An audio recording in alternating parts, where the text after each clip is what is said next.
Hey there, dino enthusiasts! Welcome back to Prehistoric Pals. Today, we're talking about the Iguanodon, the chunky herbivore with a killer thumb spike that's been puzzling paleontologists for centuries. Picture this. 125 million years ago, a herd of Iguanodons casually munching on ferns in what's now Europe. These bad boys were rocking it during the early Cretaceous period, long before T-Rex came along to steal the spotlight.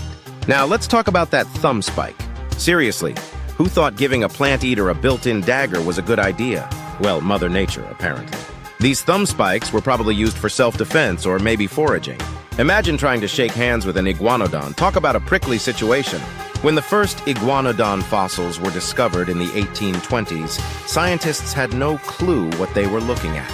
They stuck that thumb spike on its nose, thinking it was a horn. For years, Iguanodon reconstructions looked like a bizarre rhino-lizard hybrid. Oops! Let's talk Iguanodon tactics. These guys were the tanks of the dinosaur world. Standing up to 10 meters long and weighing around 3.5 tons, they weren't exactly lightweights. Their strategy? Safety in numbers. Fossil evidence suggests they traveled in herds, probably to protect the young from predators. Now, if you're wondering how to train your Iguanodon, here are some tips. 1. Stock up on ferns.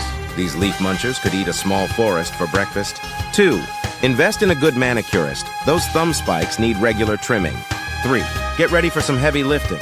Your Iguanodon's gonna need a lot of back scratches. Behind the scenes at Dino Care 101, our Iguanodon handlers have their work cut out for them. These prehistoric pals are constantly redecorating their enclosures by knocking over trees with their massive tails. It's like having a bulldozer with an attitude problem. Here's a fun fact that'll make you the star of your next dinner party. Iguanodons could chew. I know, not exactly mind-blowing in the mammal world, but for dinosaurs, this was a big deal.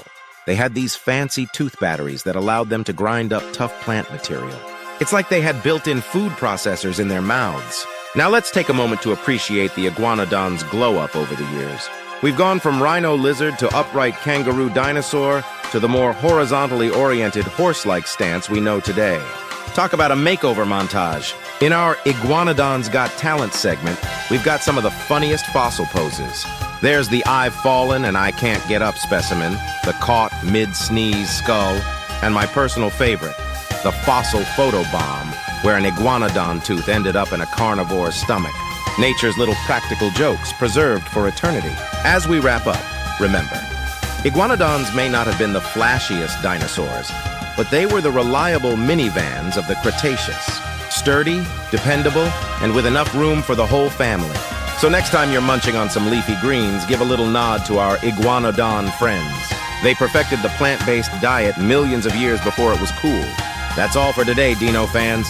If you enjoyed this Iguanodon deep dive, don't forget to like, subscribe, and leave a comment telling us which prehistoric pal you want to see next. Until then, keep those thumbs spiked and stay prehistoric.